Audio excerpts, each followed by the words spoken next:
Good morning, all of you. In today's lecture, we will discuss about the next step of the energy production in the living organism. And that next step after the glycolysis is the oxidative decarboxylation and the Krebs cycle. जो सबसे पहली step थी जो हमने discuss की थी वो glycolysis step थी बेटा आपकी, और जिसमें हमने आपको ये बताया था कि ग्लाइकोलाइसिस एक ऐसी स्टेप है that is common for both aerobic respiration and the anaerobic respiration. Means whether the oxygen is present in the environment or not present in the environment, the glycolysis जो step है it is always occur in an anaerobic pathway. वो हमेशा ही anaerobic pathway के अंदर ही चलती है. अब उसके बाद आपका जो फाइनल प्रोडक्ट बना था ग्लाइकोलाइसिस प्रोसेस का, उसका क्या नाम था? बताओ बेटा, कौन बताएगा? What is the end product of glycolysis process? जल्दी बताओ.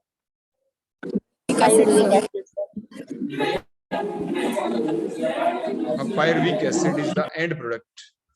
अब जो पायरुविक एसिड से आगे अब हमारी अगली स्टेप स्टार्ट हो जाती है, that is the Krebs cycle. अब हमारी क्रेब्स साइकिल होगी, लेकिन उससे पहले एक स्टेप है जिसको ऑक्सीडेटिव डीकार्बोक्सिलेशन कहा जाता है, जिसमें लॉस ऑफ CO2 होगा.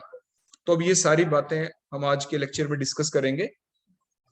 और लेकिन साथ के साथ एक चीज और भी कि ये जो प्रोसेस है, जो क्रेब्स साइकिल आपकी चलेगी, वो पहले वाली जो प्रोसेस थी glycolysis that occurs in the cytoplasm, वो साइटोप्लाज्म के अंदर चल रही थी. लेकिन अब जो पायरुविक एसिड जो एंड प्रोडक्ट बना ग्लाइकोलाइसिस का, अब उसकी मूवमेंट होगी and it will enter into the matrix of the mitochondria. Mitochondria के मैट्रिक्स के अंदर एंटर कर जाएगा आपका, बोलो कौन? Pyruvic acid. और वहीं पर जाके आपकी नेक्स्ट स्टेप चलेगी. तो ये सारी बातें अभी हम डिस्कस करेंगे. तो बेटा जो अब हमारी नेक्स्ट स्टेप आ जाएगी that is the Krebs cycle. Krebs cycle. अब हम क्रेब्स साइकिल के अंदर एंटर करेंगे after the glycolysis. Krebs cycle इसका नाम क्यों रखा गया? Because that cycle is explained by the scientist, that is the hence crab. जो साइंटिस्ट का नाम है वो हेंस क्रैब है, इसलिए इसको क्रेब साइकिल कहा जाता है. इसको क्या कहते हैं? Krebs cycle. लेकिन अभी जैसे मैंने आपको बताया कि क्रेब साइकिल के अंदर जब आप देखेंगे तो सबसे पहले जो स्टेप चलेगी आपकी, हमने यहाँ पे ले लिया, देखो ये pyruvic acid, that is the pyruvic acid. बोलो कितने कार्बन कंपाउंड है पायरुविक एसिड? जल्दी बताएं. हाँ, it is a 3 carbon compound. It is a 3 carbon compound. Pyruvic acid एक 3 कार्बन कंपाउंड होता है. तो इसके बाद अब एक एंजाइम होगा that is called as the pyruvate dehydrogenase. Pyruvate dehydrogenase enzyme होगा. एंजाइम का जब भी नाम लिखे उसके बाद ई लिख के आप सर्कल जरूर लगा दें. प्लस साथ के साथ कुछ को एंजाइम भी होंगे, जैसे कि thiamine pyrophosphate, thiamine pyrophosphate TPP, plus lipoic acid. ये भी आपके सिलेबस के अंदर ही है अलग से. और in presence of the magnesium ion. होता क्या है इस प्रोसेस के दौरान? आपके एक NADH प्रोड्यूस होगा यहाँ पे, means NAD plus gate converted into, बोलो किसके अंदर? NADH के अंदर. प्लस साथ के साथ यहाँ पे लॉस होगी बेटा, क्या अभी बताया था डीकार्बोक्सिलेशन स्टेप है. क्या लॉस होगी बोलो यहाँ पे? That is CO2. So that is the decarboxylation step and it is called as the oxidative decarboxylation. और इसके दौरान जो आपका प्रोडक्ट बना वो आपका बनेगा यहाँ पे acetyl coenzyme A. Acetyl coenzyme A ये कोएंजाइम है. तो एसिटाइल कोएंजाइम में बोलो कितने कार्बन कंपाउंड होगा? जल्दी बताओ, ध्यान से सोचो. एक CO2 लॉस हो गई.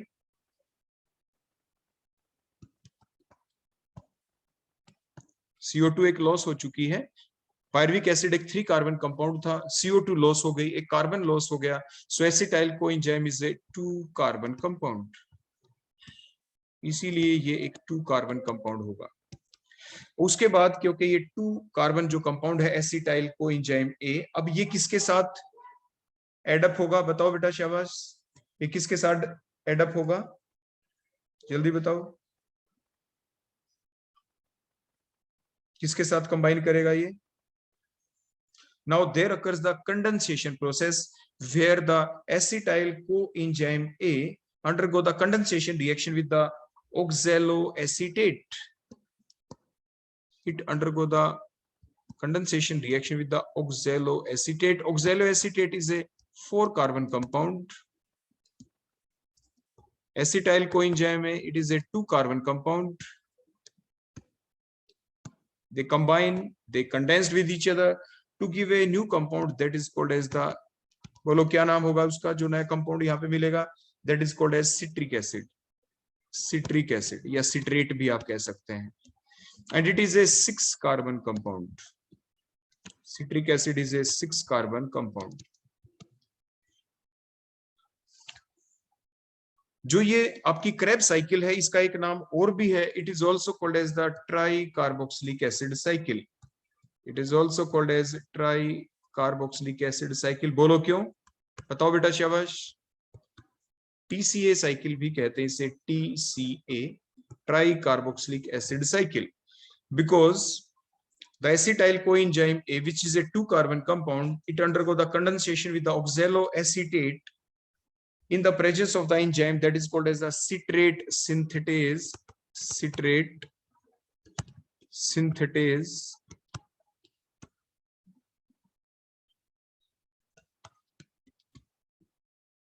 With the loss of the water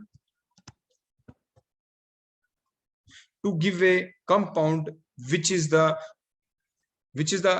compound which contain 3 carboxylic acid group, जिसके अंदर 3 कार्बोक्सिलिक एसिड ग्रुप होते हैं, और वो कंपाउंड कोई और नहीं, वो सिट्रिक एसिड है.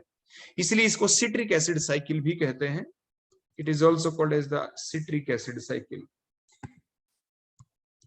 सिट्रिक एसिड साइकिल एग्जाम में किसी भी नाम के ऊपर आ जाता है. Explain Kreb cycle, explain TCA cycle, explain tricarboxylic acid cycle, explain citric acid cycle.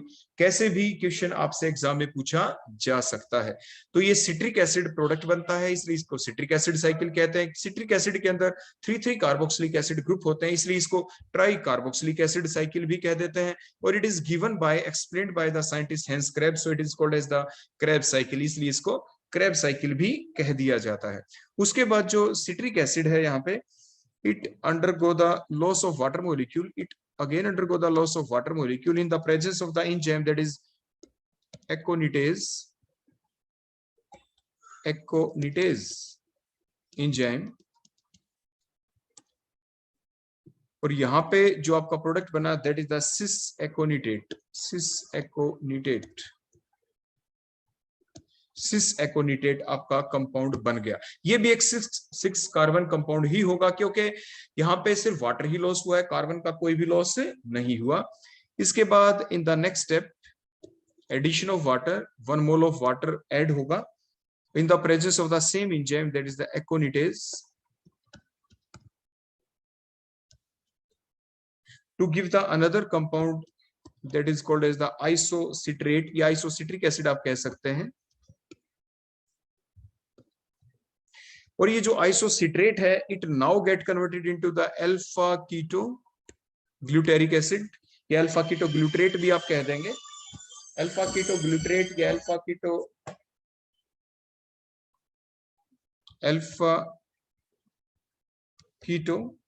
ग्लूट्रेट, alpha keto ग्लूट्रेट या अल्फा कीटो ग्लूट्रिक एसिड भी आप कह देंगे. लेकिन यहाँ पे जो एंजाइम आपका यूज हुआ, that is called as the isocitrate dehydrogenase. Isocitrate dehydrogenase. यहाँ पे ये एंजाइम होगा, और इसके दौरान जो प्रोड्यूस होगा, दोबारा से क्या प्रोड्यूस हो जाता है यहाँ पे, NADH.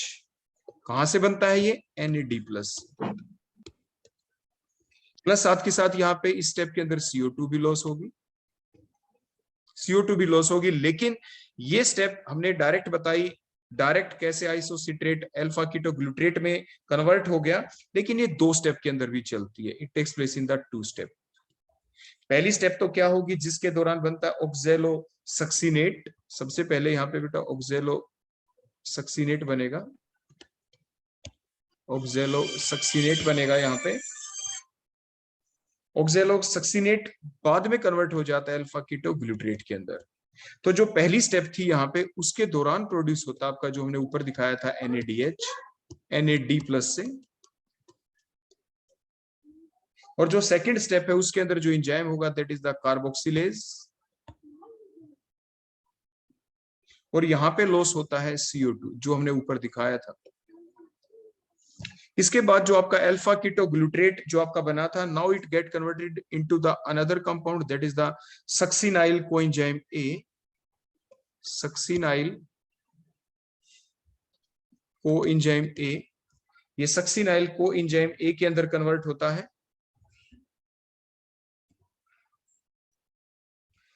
तो बेटा यहाँ पे अभी मैंने क्या बताया आपको कि अल्फा कीटो ग्लूट्रेट किस में कन्वर्ट होगा, सक्सिनाइल कोएंजाइम A के अंदर। जब भी ये कन्वर्ट होता है तो इसके दौरान आपके दोबारा से 1 मोल प्रोड्यूस होगा NADH का। कहां से होता है ये, हमेशा NAD+ से। प्लस साथ के साथ यहाँ पे CO2 कोएंजाइम A की प्रेजेंस में CO2 लिबरेट होगी। यहाँ पे CO2 भी लिबरेट होती है, और एंजाइम जो यहाँ पे यूज होगा इसी के बेसिस के ऊपर जो पीछे आपका कंपाउंड था that is the alpha keto glutarate dehydrogenase, alpha keto glutarate dehydrogenase, dehydrogenase ये एंजाइम होगा। ई जरूर लिख दें एंजाइम का नाम लिखने के बाद। उसके बाद अगली स्टेप के अंदर सक्सिनाइल जो को एंजाइम A है, now it get converted into another compound that is called as the succinic acid कह दें या सक्सीनेट, सक्सिनिक एसिड कह दें या सक्सीनेट। और इसके दौरान जो एंजाइम होगा that is called as the succinyl coenzyme A synthetase. ई जरूर लिखना क्योंकि एंजाइम है। प्लस कोएंजाइम A देखो लिबरेट हुआ, प्लस साथ के साथ यहाँ पे एक GTP भी इवॉल्व होता है, और GTP जो होता है वो GDP से बना by using the inorganic phosphate. और जो GTP है it is always equivalent to the ATP, ये जरूर ध्यान रखें, it is always equivalent to the ATP। ये ATP के हमेशा ही इक्विवेलेंट होता है। अगली स्टेप के अंदर सक्सीनेट जो है ये कन्वर्ट हो जाएगा फ्यूमरेट के अंदर, it get converted into the fumarate. Fumarate में उसी टाइप से एंजाइम का नाम क्या होगा जो पीछे आपका कंपाउंड था, that is called as the succinate dehydrogenase, succinate dehydrogenase. Enzyme के ब्रैकेट में ई लिख देंगे आप। और इसके दौरान यहाँ पे प्रोड्यूस होता है that is the FADH2, FADH2 from FAD। जो FADH2 मैंने पहले भी आपको सिखाया था last time, it is always equivalent to the 2 mole of ATP। और ये ATP प्रोड्यूस कहां से होंगे, in the next step that is called as oxidative phosphorylation, जो इससे अगली स्टेप होगी।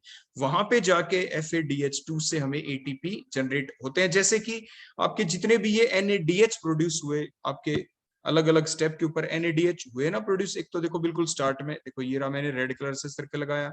उसके बाद NADH कहाँ पे प्रोड्यूस हुआ, देखो ये NADH देखो यहाँ पे प्रोड्यूस हो गया। उसके बाद देखो ये NADH देखो प्रोड्यूस हो गया। यहाँ पे आपका देखो ये GTP विच चीज जो होता ही ATP के इक्विवेलेंट है, फिर FADH2 प्रोड्यूस हो गया। तो FADH2 तो 2 ATP के इक्विवेलेंट होता है, जबकि NADH जो होता है it is equivalent to the 3 ATP, ये हमेशा ही 3 ATP के इक्विवेलेंट होता है। लेकिन एक्चुअल कैलकुलेशन जब हम आपको करके दिखाएंगे ना बेटा वहां पे, तो आपको दिखेगा कि 1 NADH जो होता है ये it is equivalent to the 2.5 ATP, उसको राउंड ऑफ करके 3 ATP लिख देते हैं हम। ये चीज आपको ध्यान रखनी है, ये आगे बताएंगे ऑक्सीडेटिव फास्फोरिलेशन के दौरान। उसके बाद जो फ्यूमरेट है, now it get converted into the malate या मैलिक एसिड आप कह सकते हैं, ये मैलेट में कन्वर्ट होगा। और जो एंजाइम होगा यहाँ पे that is called as the fumarase, fumarase enzyme होगा यहाँ पे। और इस स्टेप के दौरान वाटर मोलिक्यूल भी एड अप होता है, यूज अप होता है। इसके बाद लास्ट स्टेप बेटा जो आपका मेलेट बन गया, it now get converted into the 4 carbon compound that is called as the बोलो कौन, ऑक्सैलोएसीटेट। और यहाँ पे जो एंजाइम होगा वो एंजाइम बोलो कौन सा होगा, that is malate, malate dehydrogenase, malate dehydrogenase enzyme होगा। और इसके दौरान भी अब प्रोड्यूस बेटा क्या होता है यहाँ पे उसी टाइप से NADH, कहां से, NAD+ से। 1 मोल देखो ये भी प्रोड्यूस हो गया यहाँ पे NADH का, देखो ये प्रोड्यूस हो गया। ओवरऑल टोटल अब जितने भी आपके यहाँ पे NADH प्रोड्यूस हुए या FADH2 प्रोड्यूस हुए, ये सारे के सारे फर्दर इन्वॉल्व होंगे किसके अंदर, ऑक्सीडेटिव फास्फोरिलेशन स्टेप के अंदर। और वहीं पर जाके इलेक्ट्रॉन ट्रांसपोर्ट चेन के through they will produce the ATP, वहीं पे जाके ATP प्रोड्यूस होती है और ATP स्टोर हो जाती है। और इसीलिए ATP को कहा जाता है currency of the, it is the बोलो क्या, energy currency of the cell. Mitochondria को क्या कहा जाता है, powerhouse of the cell, क्योंकि वहीं पे जाके माइटोकॉन्ड्रिया के अंदर ही तो ये प्रोसेस चल रही है। और ये जो पार्टिकुलर प्रोसेस चली जिसे आप क्रेब्स साइकिल कह रहे हैं, ये कहां पे चली, माइटोकॉन्ड्रिया के किस पार्ट में चली, ये माइटोकॉन्ड्रिया का जो पार्ट है बोलो कौन सा, matrix. It takes place in the matrix of the mitochondria, it takes place in the matrix of the mitochondria. ये माइटोकॉन्ड्रिया के मैट्रिक्स के अंदर ये क्रेब्स साइकिल आपकी चलती है। आगे बेटा बात समझ में यहां तक सभी को,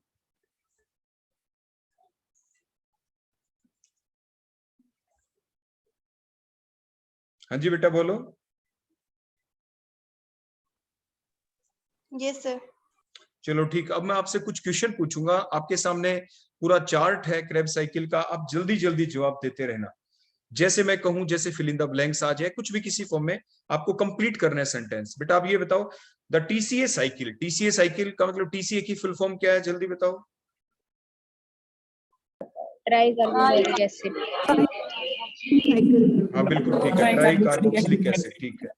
अब ये बताएं, the TCA cycle, जो try carboxylic acid cycle, it is start with the condensation of, जो TCA साइकिल जो स्टार्ट हुई हमारी, it is start with the condensation of, किन 2 सब्सटेंस का कंडेंसेशन हुआ था, नाम बताएं शहबाज। कोएंजाइम, हाँ बोलो बेटा। Acetyl coenzyme. हाँ एसिटाइल कोएंजाइम एक का कंडेंसेशन हुआ, किसके साथ हुआ था, ऑक्सैलोएसीटेट। हाँ ऑक्सैलो एसीटेट के साथ, ठीक है। जब इन दोनों का कंडेंसेशन हुआ, आप ये बताओ कंडेंसेशन हुआ या एडिशन हुआ, कंडेंसेशन। हाँ कंडेंसेशन हुआ, क्योंकि साथ के साथ यहाँ पे देखो वाटर लॉस भी हुआ है।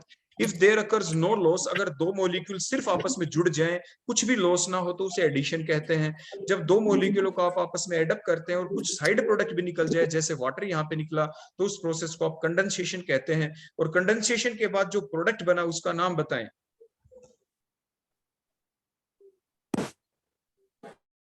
नाम बताओ बेटा।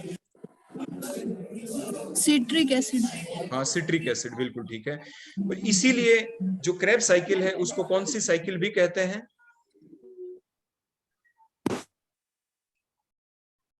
बताओ बेटा।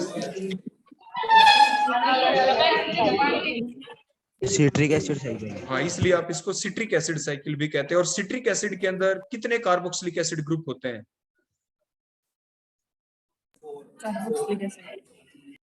सिट्रिक एसिड में कितने COOH ग्रुप होते हैं, 4।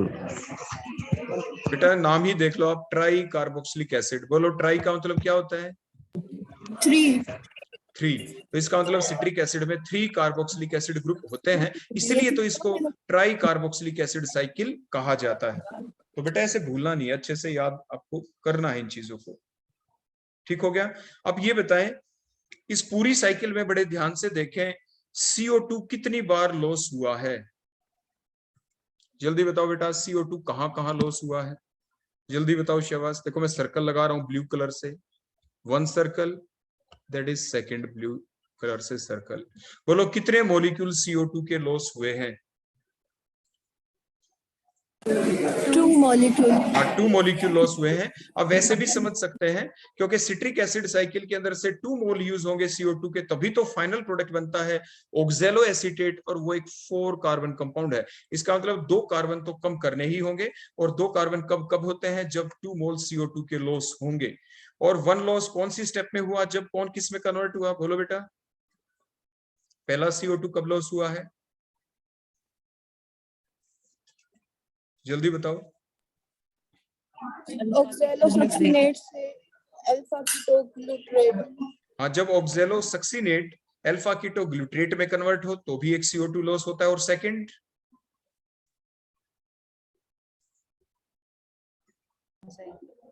Alpha ketoglutarate into succinyl coenzyme.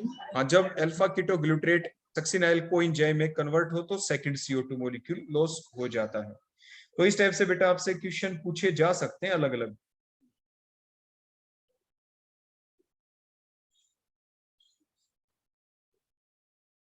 Clear हो गया। अब ये बताओ, वो कौन से 2 मोल ऐसे हैं, यहाँ पे 2 कंपाउंड ऐसे कौन से जनरेट होते हैं जो डायरेक्टली क्रेब्स साइकिल के दौरान एटीपी नहीं देते, वो एटीपी आगे ऑक्सीडेटिव फास्फोराइलेशन के दौरान देंगे। वो 2 कंपाउंड कौन से हैं जो प्रोड्यूस हुए, यहाँ पे बताओ जल्दी बताओ, वो कौन से 2 कंपाउंड हैं। एक कंपाउंड तो ऐसा जो 3 एटीपी देगा, उसका 1 मोल। दूसरा ऐसा है जिसका 1 मोल 2 एटीपी प्रोड्यूस करवाएगा ऑक्सीडेटिव फास्फोराइलेशन के दौरान। बताओ वो 2 कंपाउंड कौन है। वन इज द NADH, हाँ NADH, and second one is the FADH2. हाँ second one is the FADH2। बिल्कुल ठीक है। अब ये बताओ बेटा, इस पूरी प्रोसेस के दौरान आप ध्यान दें, ऊपर हमने कितने मोल पायरुविक एसिड के लिए हैं, बताओ शाबाश। ये पूरी साइकिल जो हमने चलाई है वो कितने मोल ऑफ पायरुविक एसिड से हमने चलाई है, अभी बताओ शाबाश। 1 मोल। 1 mole. हाँ बिल्कुल ठीक है। आप ये बताओ, ग्लाइकोलाइसिस के दौरान कितने मोल प्रोड्यूस हुए थे पायरुविक एसिड के। 2 moles. हाँ बिल्कुल ठीक है, 2 मोल्स प्रोड्यूस हुए थे। अब अगर मैं आपसे ये पूछूं, यहाँ पे बड़े ध्यान से जवाब देना, कि इस पूरी प्रोसेस के दौरान, क्योंकि स्टार्टिंग तो ग्लाइकोलाइसिस से हुई, ये तो एक पायरुविक एसिड की कैलकुलेशन है, और ओवरऑल हमारे पास एक नहीं, हमारे पास तो 2 मोल होंगे पायरुविक एसिड के। 2 मोल्स होंगे पायरुविक एसिड के, होंगे ना बेटा 2 मोल्स पायरुविक एसिड के। तो इसीलिए जितने भी NADH यहाँ पे प्रोड्यूस हुए, जितने भी ATP प्रोड्यूस हुए, जितने भी GTP प्रोड्यूस हुए, उन सभी को 2 से मल्टीप्लाई कर देना, डबल होंगे। क्योंकि ये जितने भी NADH प्रोड्यूस हुए ये 1 मोल से प्रोड्यूस हुए हैं। हमारे पास 1 मोल पायरुविक एसिड का नहीं, हमारे पास 2 मोल पायरुविक एसिड के हमें मिले थे ड्यूरिंग द ग्लाइकोलाइसिस प्रोसेस। ये आप जरूर ध्यान रखना कैलकुलेशन के दौरान। अब आप हमें बेटा जल्दी से बता दो, 1 मोल ऑफ पायरुविक एसिड से कितने NADH प्रोड्यूस हुए हैं, ध्यान से देखो, जल्दी बताओ बेटा।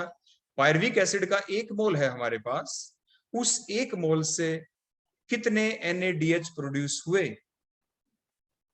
बताओ बेटा शाबाश, जल्दी से काउंट कर लो शाबाश, जल्दी से। 4. हाँ 4 प्रोड्यूस हो गए। तो 2 मोल से कितने होंगे,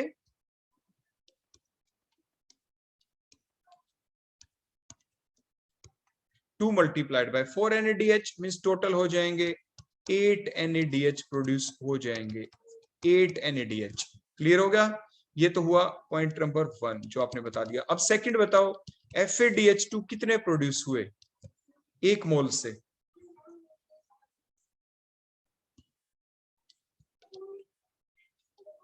बताओ बेटा। पूरी साइकिल में देखो ध्यान से, कहां कहां पे FADH2 प्रोड्यूस हुए हैं।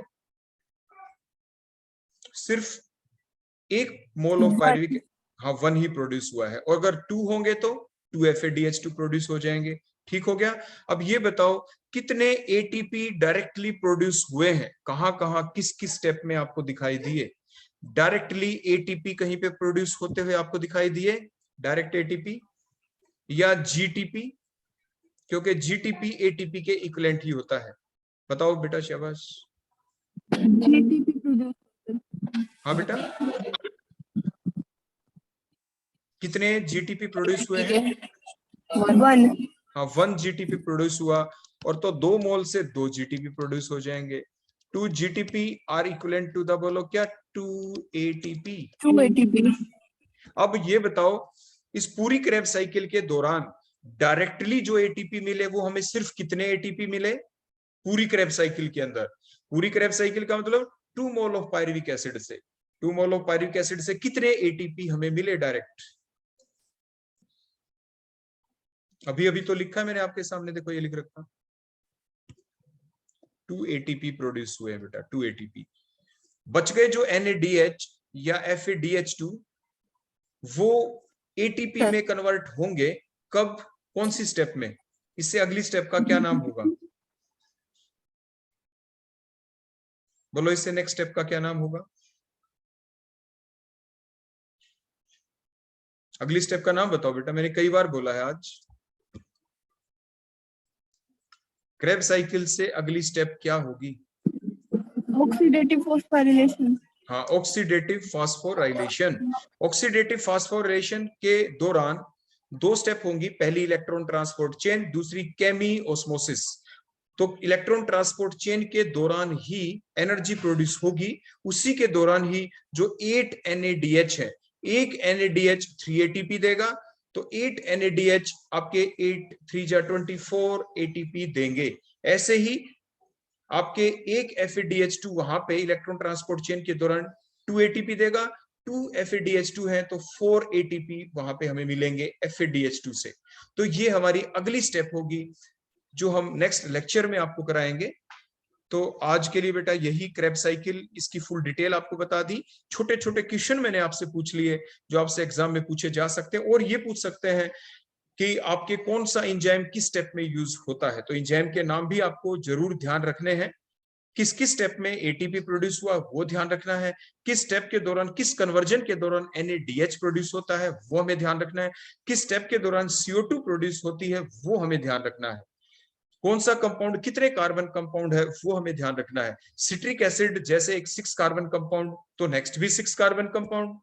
उसके बाद जब ऑक्सैलोसक्सिनेट जो एक 6 कार्बन कंपाउंड है, जब उसके अंदर से एक CO2 लॉस हुई तभी बना अल्फा कीटोग्लूट्रेट जो एक 5 कार्बन कंपाउंड हो जाएगा। फिर अल्फा कीटोग्लूट्रेट के अंदर से फिर CO2 लॉस हुई, फिर सक्सिनाइल कोएंजाइम में बना, इसका मतलब वो एक 4 कार्बन कंपाउंड है। पहला 4 कार्बन कंपाउंड कौन सा बना क्रेब साइकिल के दौरान? पहला 4 कार्बन कंपाउंड कौन सा बना? वो है सक्सिनाइल कोएंजाइम A। बेटा कौन सा हो गया बताओ शाबाश, बोलो बेटा। अभी बोल रहे थे आप, बोलो बेटा, पहला 4 कार्बन कंपाउंड कौन सा बना?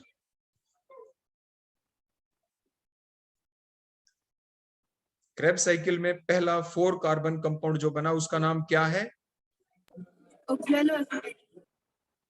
नहीं बेटा, वो तो लास्ट में बनता है ऑक्सैलोएसीटेट, बिल्कुल स्टार्ट में। देखो आपके मैंने अभी बताया द सक्सिनाइल कोएंजाइम A, जो ये सक्सिनाइल कोएंजाइम है that is the 4 carbon compound, क्योंकि सक्सिनाइल कोएंजाइम कब बना है? CO2 के लॉस होने के बाद। हो गया बेटा, आगे बात समझ में? इसके बाद अगला जो कंपाउंड है सक्सिनेट, वो भी 4 कार्बन कंपाउंड, उसके बाद फ्यूमरेट वो भी 4 कार्बन कंपाउंड, उसके बाद मेलेट या मेलिक एसिड वो भी 4 कार्बन कंपाउंड, और लास्ट में बेटा ऑक्सैलोएसीटेट है वो तो 4 कार्बन कंपाउंड है ही। और जो सिट्रिक एसिड शुरू में बना था it is a 6 carbon compound, उसके बाद सिस एकोनिटेट बना वो भी एक 6 कार्बन कंपाउंड, उसके बाद आइसोसिट्रेट बना वो भी एक 6 कार्बन कंपाउंड, उसके बाद ऑक्सैलोसक्सिनेट बना वो भी एक 6 कार्बन कंपाउंड। ऑक्सैलोसक्सिनेट के बाद CO2 लॉस हुई है, और पहला 5 कार्बन कंपाउंड, एक ही कंपाउंड ऐसा है इस पूरी साइकिल में जो कि एक 5 कार्बन कंपाउंड है, बोलो वो कौन? Alpha ketoglutarate. हाँ, वो अल्फा कीटोग्लूट्रेट है। तो ऐसे बेटा देखो हर बात अपने आप में क्वेश्चन है, क्या पता कौन सा क्वेश्चन आपसे पूछ लिया जाए, तो इसलिए इनको आप अच्छे से याद करेंगे। ओके बेटा, thank you. That all about today's lecture.